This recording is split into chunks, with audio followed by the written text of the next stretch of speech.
interactive. So this is not me just presenting. So you already have sticky notes in front of you, pins. So this is participatory. I really believe that we learn best as we talk as adults, as we interact, as we share our stories. So I'll just be fine with awkward silence if no one's sharing. We'll just allow the Lord to speak. Let's first do a little names just for me. That way I can kind of have a sense of who you are. And then I'll have a little discussion question that I'd love you begin to think about. And our kind of intro conversation is, tell me about a time that, so go to the next slide there. Tell me about a time that you had when you were, you tried to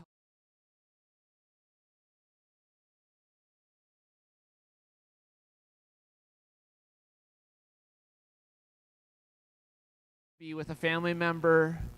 It could be, I was telling somebody, it could be with my wife as I tried to solve her problem. It doesn't have to be around poverty or around, solutions around poverty, but think about a time that, you tried to help somebody and maybe it did more harm than it helped. So before we get there, just love to just do names. So we'll start here. Eric Mueller. Eric, good to see you. Welcome. Shannon. Hi, Elson. Tasha. Johnny. Laura. Monique. We got Eric over here. All right, so any thoughts? Anything come to your mind? Like a time that you tried to help, and then as you kind of reflect back on it, you're like, man, maybe I hurt or did more harm than I helped. And again, it doesn't have to be ministry related per se.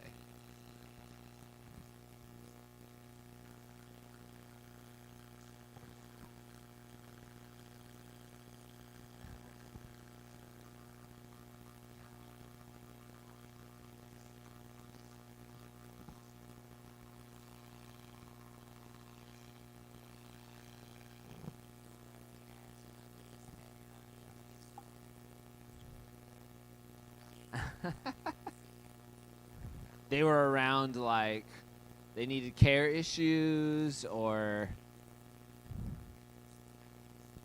like what were the situations around? They had like a care issue or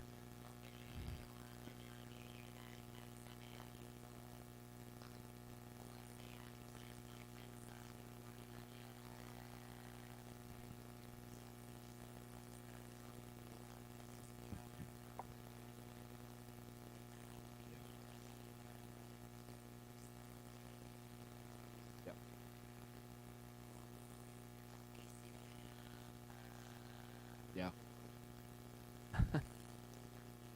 Yeah. Yeah. Yeah. That's great. That's good. Anybody else?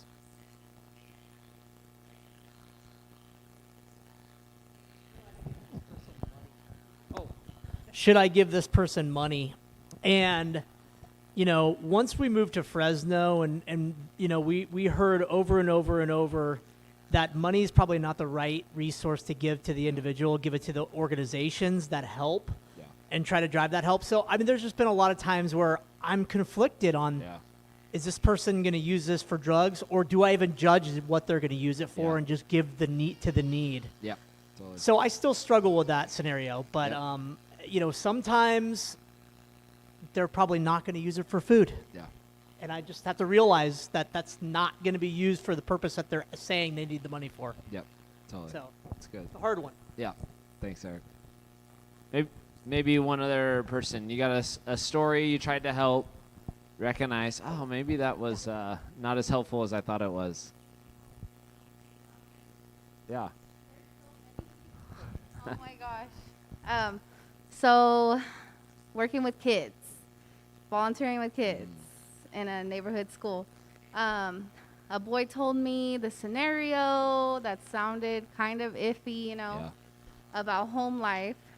And, I guess I did the right thing, but it just kind of messed things up. Like, I had to notify CPS. Yeah, totally.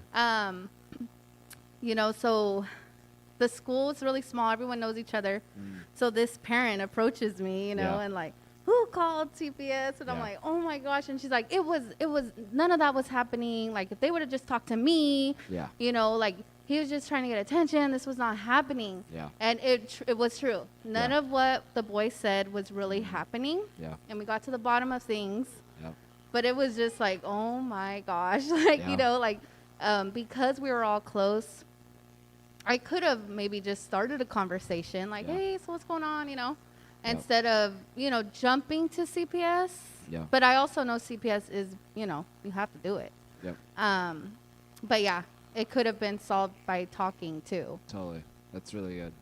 Thank you. Thank you for all these scenarios. I think what we're trying to think about is like, that's a perfect example of your heart is coming from a place of compassion, of trying to do right? Trying to make a situation just. And I think sometimes as we enter spaces, we kind of assume a set of principles, or we assume what's kind of going on based on our own lens, right? Based on our own context, the experience you've had before. Now, if you had that scenario happen again, right, you would have a whole new set of tools to work with, experience to work with. So I think why I wanted to throw this out to start is like, as we think about helping, our heart, like we can judge ourselves, or we can judge others and say like, they're doing it wrong. Often the way we go about things is operating out of people trying to do good. They are operating with what they have. And so as we want to think about how do we help our city without hurting it, we have to not judge people, but we have to move them in a new direction. And even in ourselves, we have to move ourselves in that new direction. Part of this framework, and this is part of, as we think about our what's gone wrong, we need to start about what's gone right. Like, how did God create our community to work? How did God create our city to work?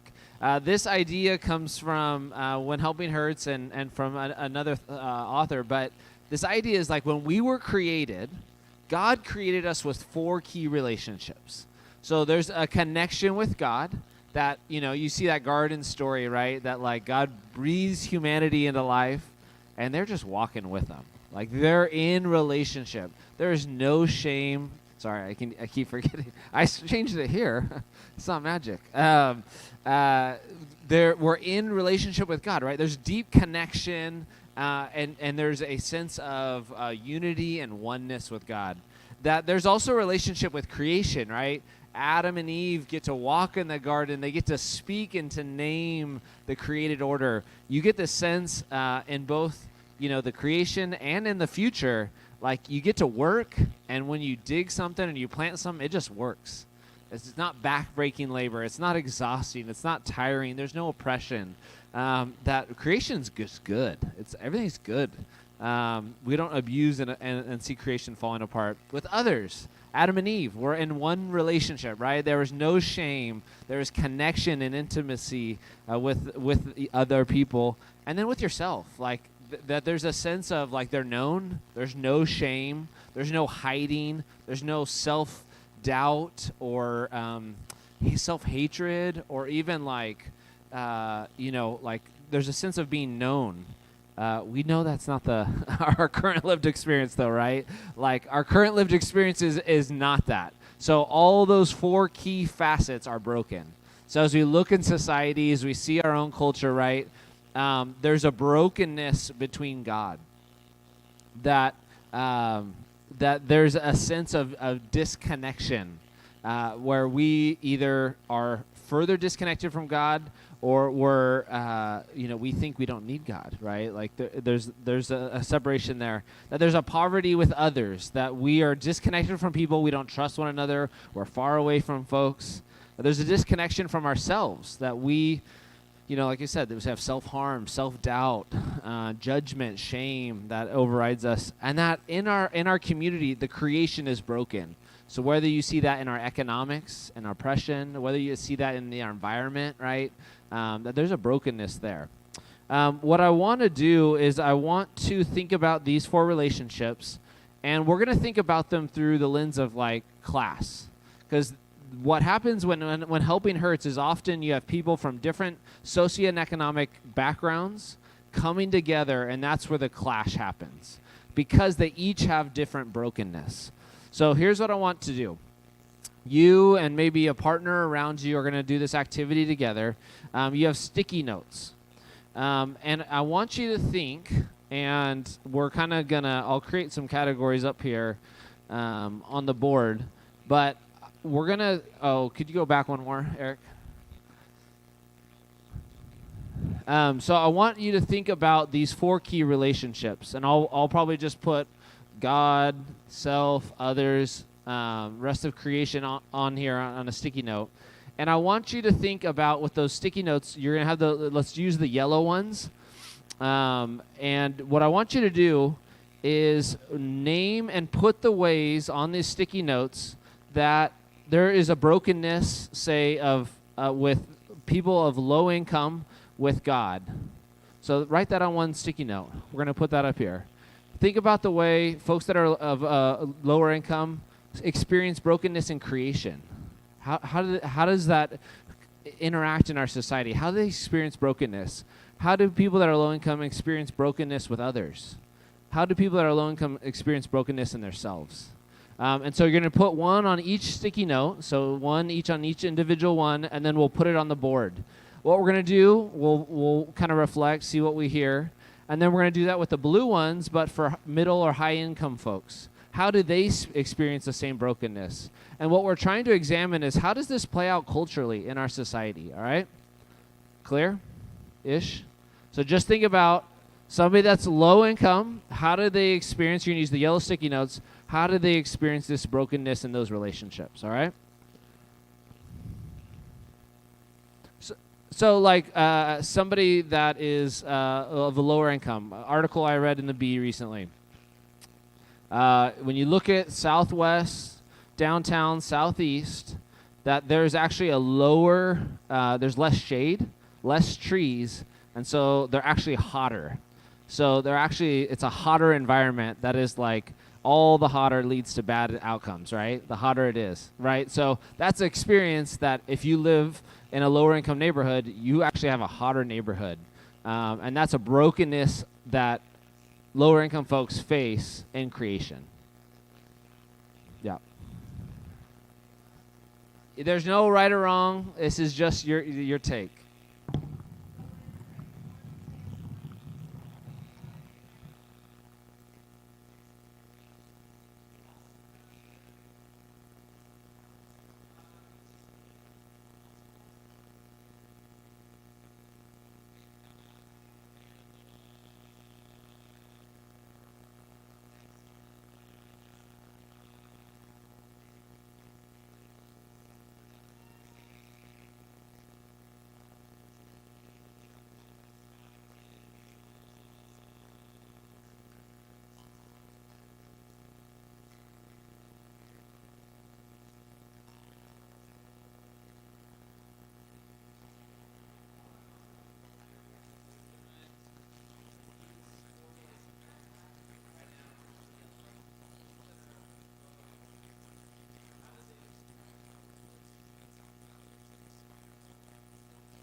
All right, as you have those, you can come put them up.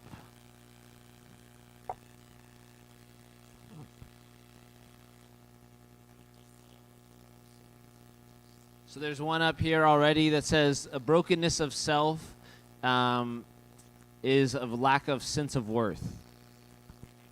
It's good.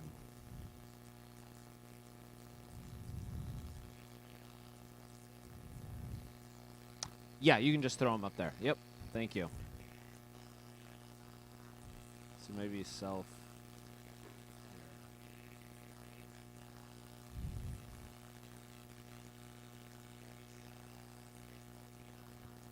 So what do you got there? Self-care, yeah, probably.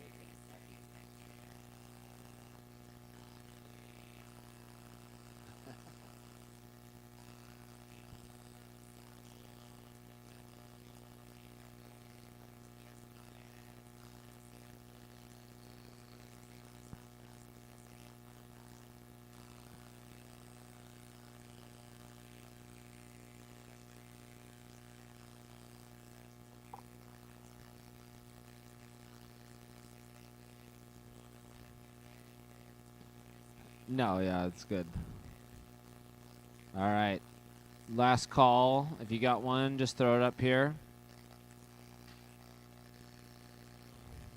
I love it.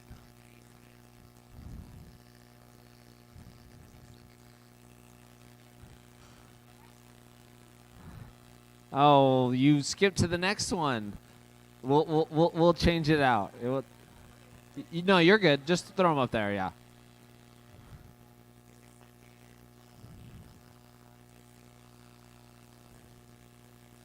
Oh, there you go. All right.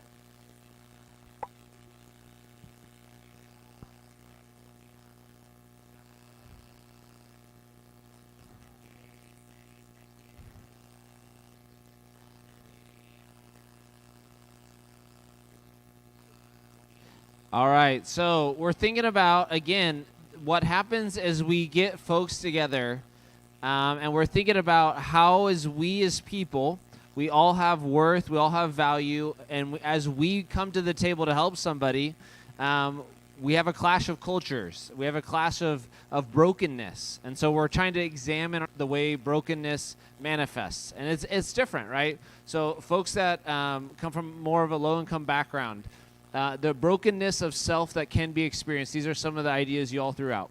So there's a lack of self-worth, not feeling worthy, lacking means, so shame, colonization, which means that you're controlled, you're tamed. Say that again. Oh, okay, got it. Oh, so this is for upper income. Okay, got it.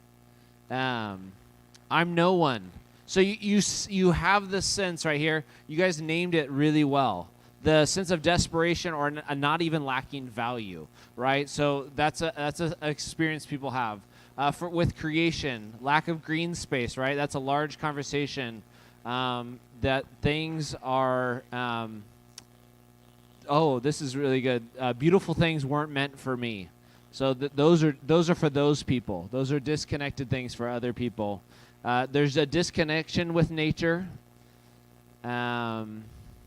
Climate change, we see this all over. That the folks that globally, folks are experiencing more climate disasters and more low-income communities, right? All over the globe. Others, you have a sense of burned bridges, disappointment.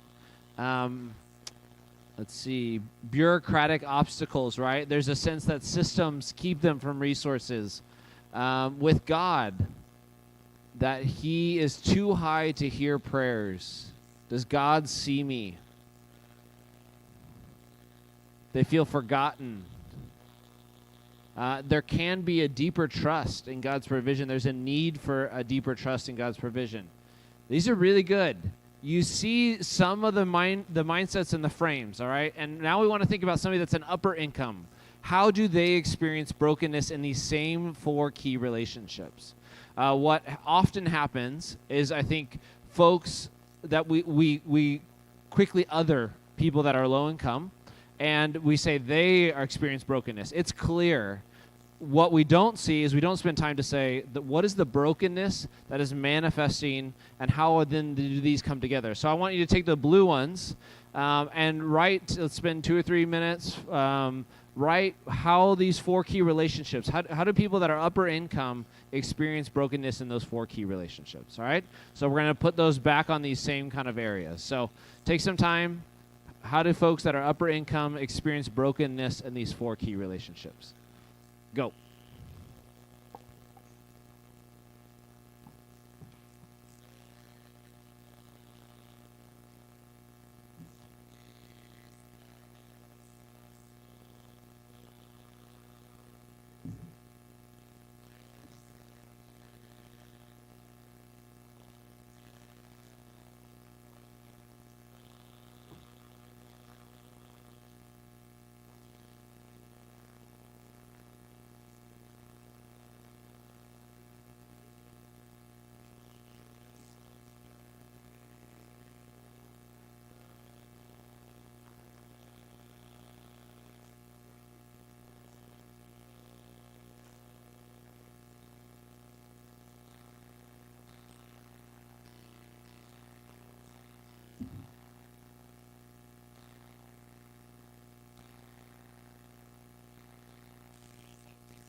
So somebody already put up here, God isn't necessary.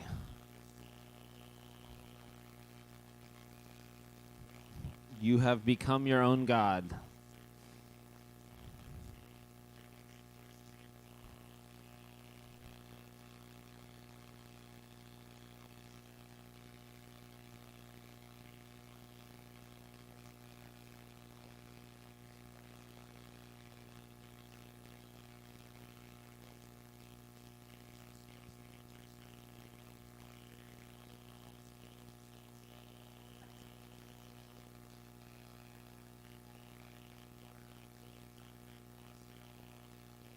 Thirty more seconds.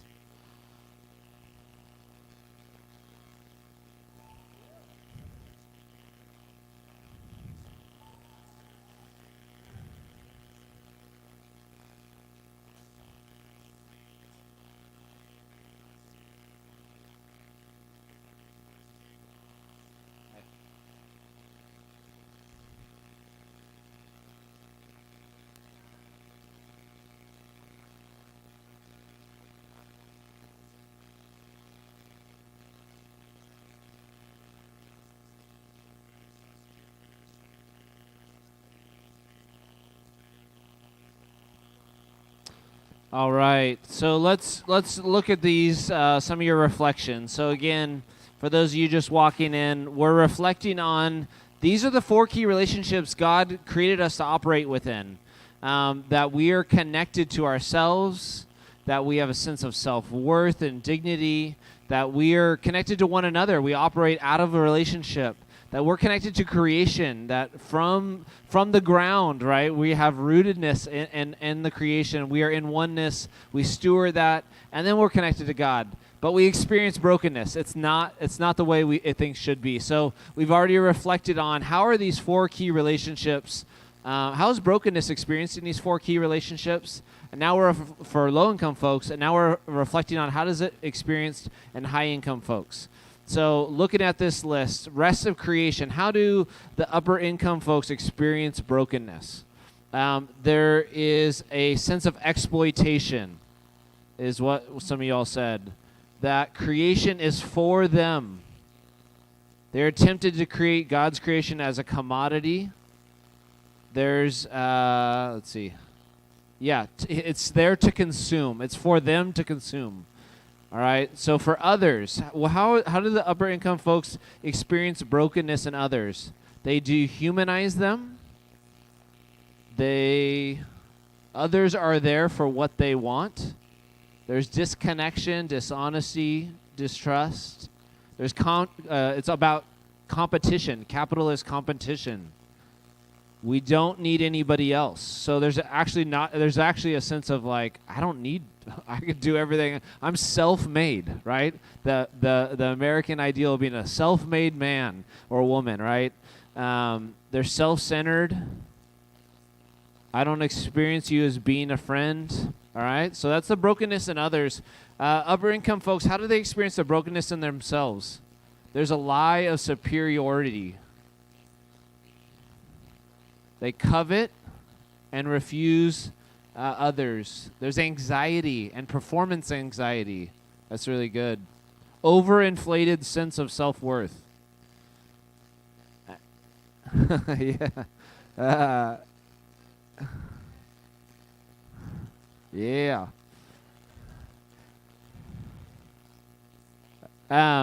So, and how do folks that are upper income experience brokenness in God? I named this one earlier. God isn't necessary. I don't need God. I have all I need and more. From God, maybe I am selfish because I have money. Blessed are the poor. Woe to you who are rich, says God. God trusts money over the need for God. So why are we talking about this? You can imagine when somebody who has an overinflated sense of self-worth crashes with somebody who has an underinflated sense of shame from their position. That is what happens daily in our community and our culture. And often that's what happens in the church. Like EMP gets to serve as this place where people across our city intersect, and I see it over and over of people who have a heart to serve don't recognize their worth, or don't recognize their arrogance, would be a better way to say it, and come to serve people that have a deflated sense of self-worth. And that creates devastation for people and creates devastation for our city. And as we reflect on this idea, we don't want to continue that narrative. So even as you all engage your community, like we all then come sometimes unrecognizing our own attitudes and biases. We don't recognize the ways that we're contributing to this problem, this lack of empowerment and humanity that we want to be giving. So we're going to watch this 3-minute video. It comes from the Chalmers Institute. I think it's the next slide.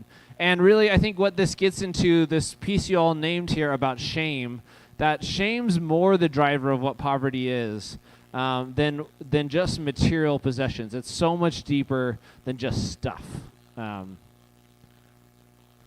see. I believe, Eric.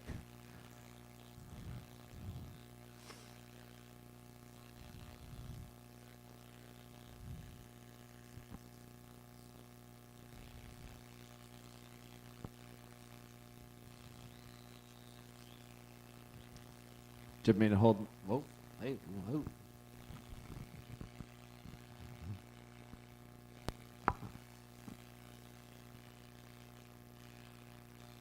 We could. I could play it at the same time from my computer.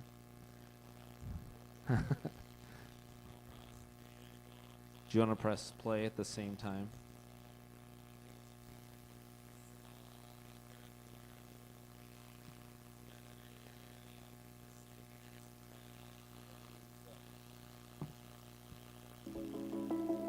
How can giving food to someone who is hungry actually hurt them? Before we answer that, we need to look at how we define poverty.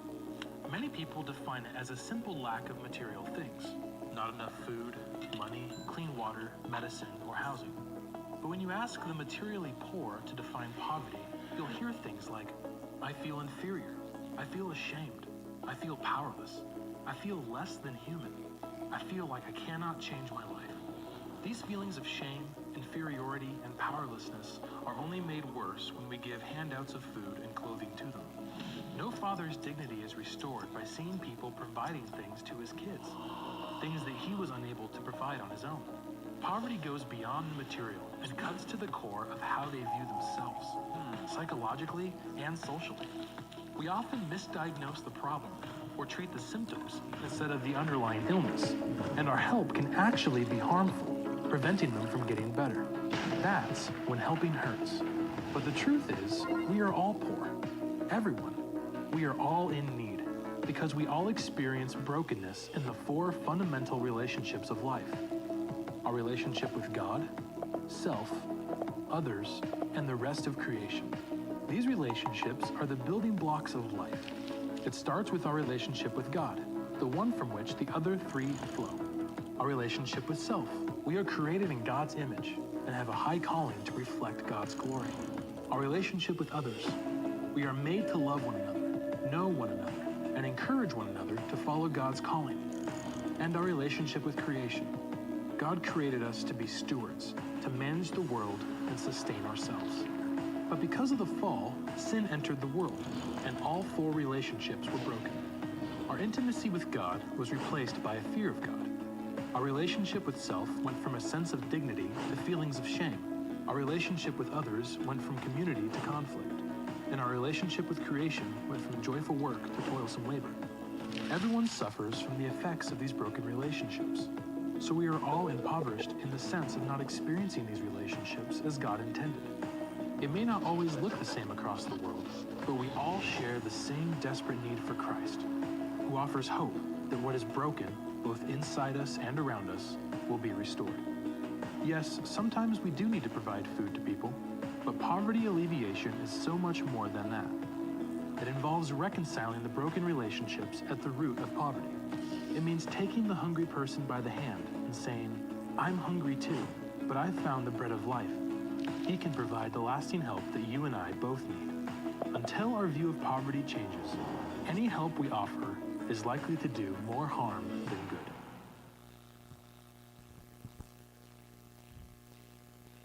Anything that stand out? I mean, every time I watch that, there's a thing or two that stands out to me. Anything that stands out from that clip? We do have a mic too for the online folks. Love to have a couple people share.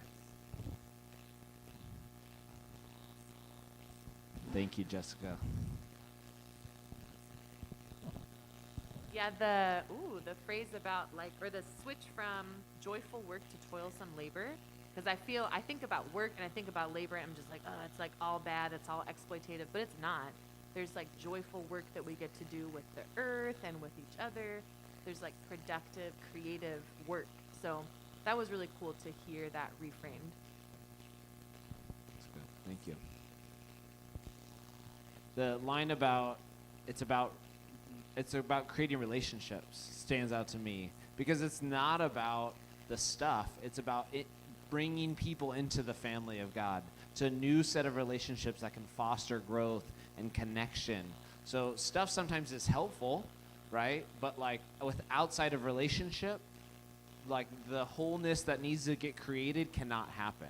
Like all of this happens. We get to know ourselves. Like that's what church is. Like that's what this space is, where you get to hang out with one another and recognize, oh, this person loves me outside of what I do for them. Like this place becomes the healing community where we are restored to the dignity that God would have for us, right? And so when we do things to help outside of relationship, it often doesn't last. Like it's often not healing. Maybe somebody else. What else stood out? I think just this concept of I'm helping you versus God is helping us. Meaning we're in this together. It's not about, me giving you a handout. It's about us coming together in life under God. Eric, could you go to the slide that says how this plays out? So this is kind of a little bit of what we did for the activity, is that this is what happens when those who have more come into contact with those that have less. Again, we can always look outside of ourselves and think of the people we know that are super rich, that have a lot of resources, and we're not those people. But we do this same stuff, right? So we're trying to be self-reflective that we do this sometimes too. So when those who have more give to the materially we give handouts, it solidifies their identity as haves. So sometimes I can feel really good in just knowing that I can help others. I'm the guy that has stuff. I remember like my neighbor, Armando, I used to live right here by Tootsie Wills. And Armando, you know, immigrant gardener, came from Mexico, undocumented. Like, I like to help Armando. I built a ramp for him. His wife had fallen and hurt her hip, so me and some neighbors did that. I like that, right? I don't want Armando to help me.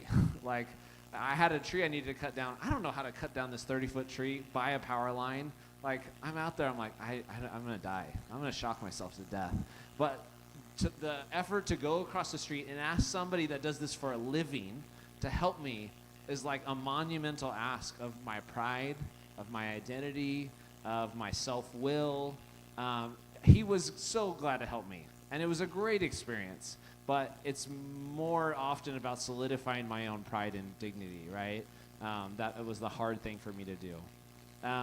When those who have more plan and give instructions and advice, they're solidified in their identity as the ones who have the answers and have it all together. I get to come in and tell you how the world works, how our systems work, how our educational process works, how our banking systems work. I can tell you these things, and I get to be right. I get to have the answers. And they, in that exchange, we get to be blessed. So this creates, all of this creates is a more toxic environment, a more toxic world that we don't want to live in. So as people of faith, what do we do? Who do we look to? What's the solution for this? The answer is Jesus. One image I want to give you before we get to Scripture. Go to the next slide, Eric. I love this image, and Chalmers and this guy Michael uses this all the time, is what is the kingdom like? And what is giving like? And what is the world we want to create? Is it, as the top image shows, is it a soup kitchen where we have the people who have stuff, right? They're standing behind their plates. That looks like a really good meal. But they have stuff. And then the people who don't have get to come by and they get to have their plates filled. So I think often our view of ministry and service is often that top image. But what the kingdom is really like is the bottom image. It's a potluck. The kingdom is a table that we all set together and we all bring our stuff. We bring our identity, our culture, our experience, the knowledge we have, the resources we have. It may be different in taste, in experience, in amount, but we bring it to the table and we get to participate together. And I think that's really the image, like if I could shift as we think about service, as we think about helping, it's moving from the food line, moving from the haves and the have-nots to a table that we eat together, and we all bring our goods together. We all participate. We all eat. Yeah. So let's look at Jesus. How did Jesus model this? That next passage. Would somebody want to read this for us?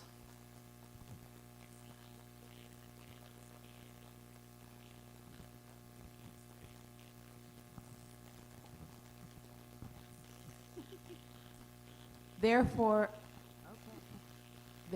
if you have any encouragement from being united with Christ, if any comfort from his love, if any common sharing in the Spirit, if any tenderness and compassion, then make my joy complete by being like-minded, having the same love, being one in spirit and of one mind. Do nothing out of selfish ambition or vain conceit. Rather, in humility, value others above yourselves, not looking to your own interests, but each of you to the interests of the others. In your relationships with one another, have the same mindset as Christ Jesus, who being in very nature God, did not consider equality with God something to be used in his own advantage. Rather, he made himself nothing by taking the very nature of a servant, being made in human likeness.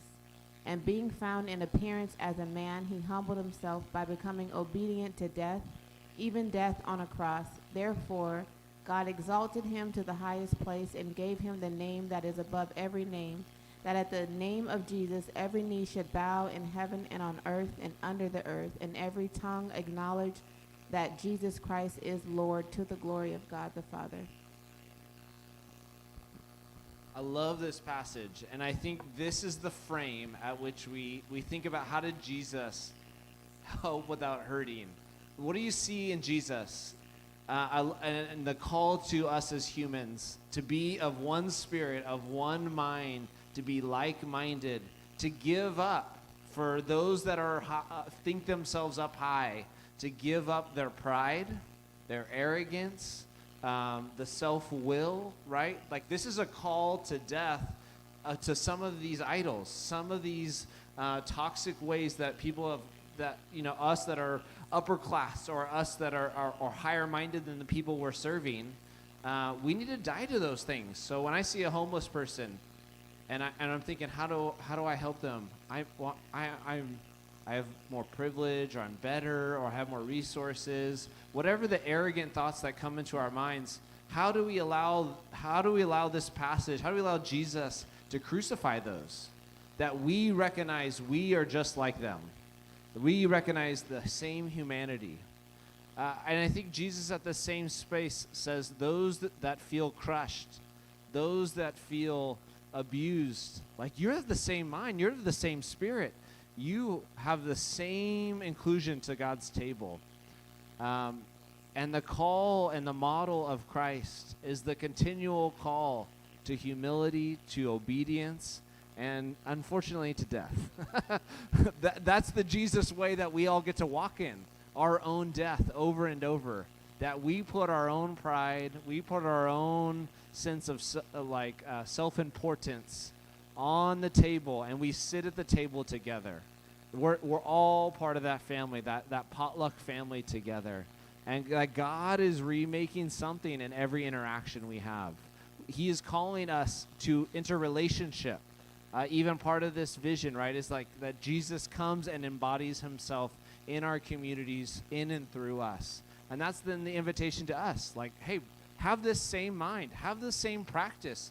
Be like Christ as you go into the community, that you create tables of inclusion. You create new ways to see your brother and your sister as equal, that you drop whatever death and idols that you have, you drop those before the foot of the cross, and you get to be like Jesus as you serve. And in that, we create helping that actually helps, instead of helping that hurts, helping that tears down people's image, tears down their self-worth. We get to build that up. We get to encourage and speak life and truth into the people we encounter. I think it's just such an important frame for us, such an important realization. Go to the next slide. Here's the word and the thought. Real gospel transformation occurs when those who have more laid down their marred identities, they recognize their own weakness so they can see Jesus' strength. And those who have less lay down their marred identities, recognize their gifts, abilities, and strengths as made in God's image. Amen, right? Love for you to think about your own implications. This is a conversation to a neighbor. So what is the implication of this for you? So as you think about, okay, is it the people I encounter throughout the day? Is it the way I see my own self, like my own marred identity? Like some of us, we're overinflated. Some of us need to lay down our marred identities, recognize our own weakness, right? Some of us, that's the call we need to have. Like, I recognize this. I enter spaces like, man, I see myself way better than these people. I see myself as I got it more together. I've made the right choices, whatever. And other of us, like, honestly, like, we actually have to see ourselves as gifted, abilitied, made in God's image. Like, that's the work we need to do. Is like, we've been so beat down, or we've believed lies about who we are. We need to, like, embody that truth. Like, we're God's beloved, and we got to hold on to that. So I'd love for you to just maybe with a partner, like, what is the implication? What is the takeaway? What are you called to do as you think about serving others, as you think about engaging our community? Is there any implications, any kind of thing you can put into practice from kind of what we shared in this brief time? So I'll give you 2 or 3 minutes. Turn to neighbor, table, chat, and then I'll love to hear some ideas. Go.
All right, 30 seconds.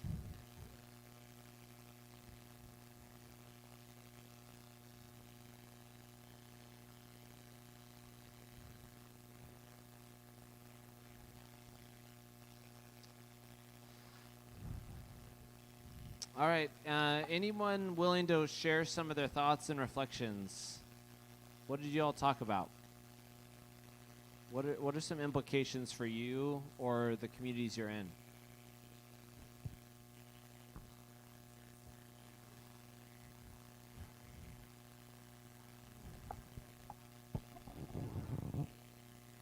And And what's your job? I supervise social workers for Fresno County Oh, yeah. Department of Social Services. And so, you know, I was thinking about in my department, there's 13 supervisors. And most of us that are supervisors used to be line staff. Yeah. And so now we supervise like 6 or 7 social workers.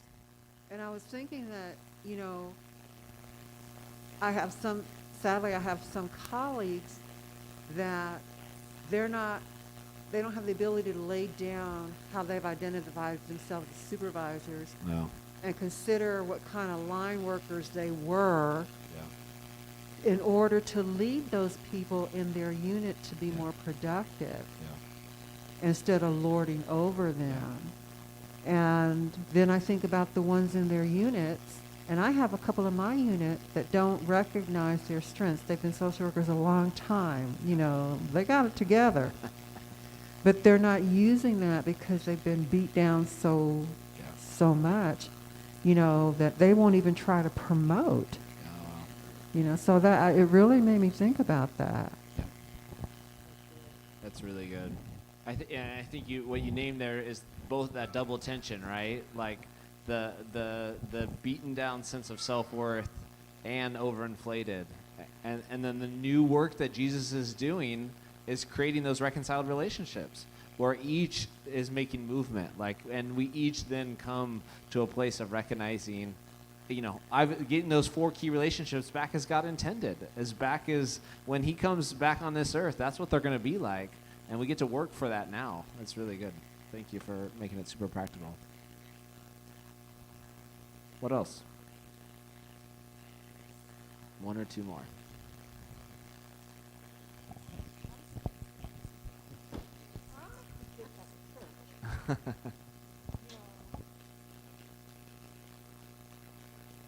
Over and over again, and I'm reading this, and I'm like, you know, even in the church, Yeah. okay, and those of us that maybe carry a so-called title, Yeah. if I can put it that way, we forget, some of us have forgotten where we came from.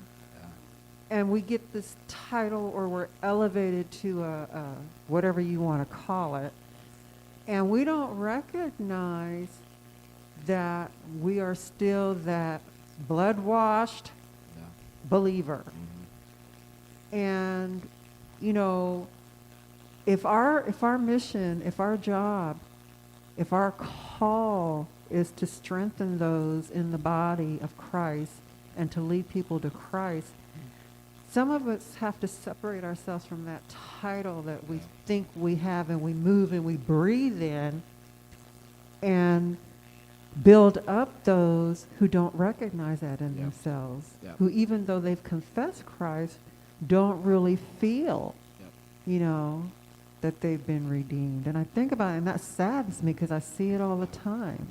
That's good. Paulo Fieri is a Brazilian educator, and he talks about the banking model of education. And even for me, right, I'm here educating, I'm here teaching, and so we often think of like, it's an empty cup and I get to pour my information in. And that's again a thing we do at the church, things we do in education. It's dehumanizing. That's like, I should come to the table, we all should come as co-learners, recognizing I'm going to learn as much in this space as anybody else. But even our church structures, we adopt what the world does. And again, we need a new table, right? That's the work of the kingdom, create a new table. Somebody else.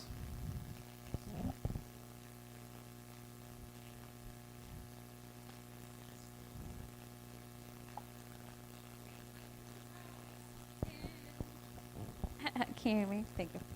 No, so yeah, growing up in like poverty, for me, this is like, let me give this to a lot of my neighbors because for whatever reason, it was very toxic. And for me, now, because of their constant push, literally the point of, bless their hearts, not ill will, they tried, they were doing their best to be good Christians. But in it, out of it, literally took an outside organization that they had called. They're like, hey, they need this. They're like, they have to call themselves if they want this. Right? My mom was a single mom. She tried her best, but I was like, dang, it took Habitat for Humanity to call you out to see like what you're doing, although kind-hearted, is actually not what this person wants. Like, you know, there's of course like shame. There's, you know, just will, time, whatever the case is. But for me now, like as we're talking about this, I'm like, oh, I also, because of that, I'm like, oh no, I don't need help. I don't need it, you know, and that's just my own, Justin and I were talking about bootstraps mentality too. Like, well, I was raised by a very strong single mom who's like, you can do it. Shoot for the stars. Whatever you need, don't let anything stop you. You got this. Well, now as a Christian, you know, American culture, it's the same thing. So separating the two now, I'm like, dang, it's okay to not be successful in the eyes of the world, right? But I'm like, do I love Jesus and do I love others? And how do I receive well, but also give well and be in like relationship, like you were saying, because that's what it's about. Yeah. I feel like if they would have approached different neighbors, like in a relationship, like, hey, how are you? Yeah. Versus here's this program. I don't need a program. I needed Jesus. Yeah, You know? yeah. So anyway. That's good. This is, and I think what you're speaking is this will be our life struggle. This is a constant reorienting. Everything in culture is pushing against this frame. Everything in culture is moving us to our inflated sense of self-worth or a deflated sense of self-worth. So that sense of self-worth has to be constantly brought to Jesus to be re-altered. And so that we can create these tables that we talked about. Well, let me do this. Let me pray, and then if there's any, I know Eric was mentioning any questions. I don't know if there will be any, but the invitation again is like to begin to just. I think like each of us have a different challenge. I think for some of us, we need to challenge people that we're around to this narrative. Like, hey, there's something going on here. Like you mentioned at the workplace, there's something going on here that I don't think is healthy. I think we just need to name it. And begin to address it. And some of it's just going to be a personal reflection. Like, as I had that conversation with that person, like, man, judgment just super quick crept up in me. Lord revealed that to me, confess it, and, like, may I do better next time. And then some of it's on the other end, right? Like, man, when I was around, like, there's certain spaces I go into. I got a friend who's super successful. And I'm around this guy, I'm like, I feel like I suck. Like I don't, what do I do, compared to this person? Like that is not God.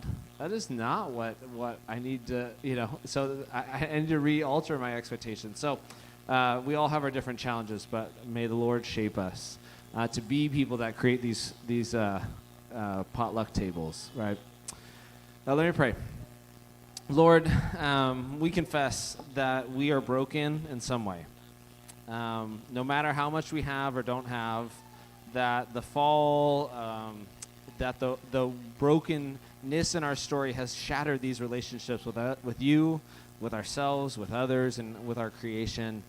And sin has ravaged our lives. And so as we come into this space, as we hear some of these thoughts, just teach us. Give us a sense of the new reality you want to create in our world, the new tables of community and relationship, that as we serve, as we move to be a blessing in Lowell and downtown and the neighborhoods we inhabit, may we create tables. May we not create relationships of hierarchy and superiority, but new tables of your kingdom.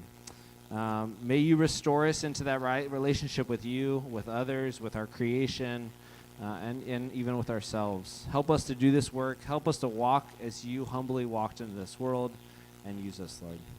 Amen.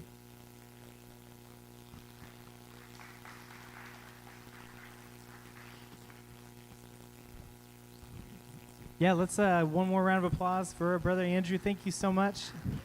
Thanks for being with us. Yeah, it's great. So this has been Bible study. We'll be back here next week, same time, same place. So we hope to see you then. What's going on in here right now is we're about to have choir practice. So don't worry about, just if you could like push your chairs in or whatever and clean up your personal stuff. But you don't need to like take these tables down or anything yet. I was about to, that's great. Aw, okay, so another invitation I want to give to you all is tomorrow night at 5 p.m. we're going to be having the first night of CCDA, which is like a national conference. CCDA stands for Christian Community Development Association. And every year they have like a big conference. This year it's in Kansas City, but we're watching it live in our space. And so I want to invite you to that. Basically, CCDA is like a national conference, a network of churches and people and organizations that I feel like have a very similar DNA to On-Ramps. We probably got it from them. It's not like they're similar to us. We learned from their ministry philosophy. And so it's people all across the country who take like caring for their neighborhoods very seriously, whether they're in a church, whether they're in a nonprofit, or like just as a person.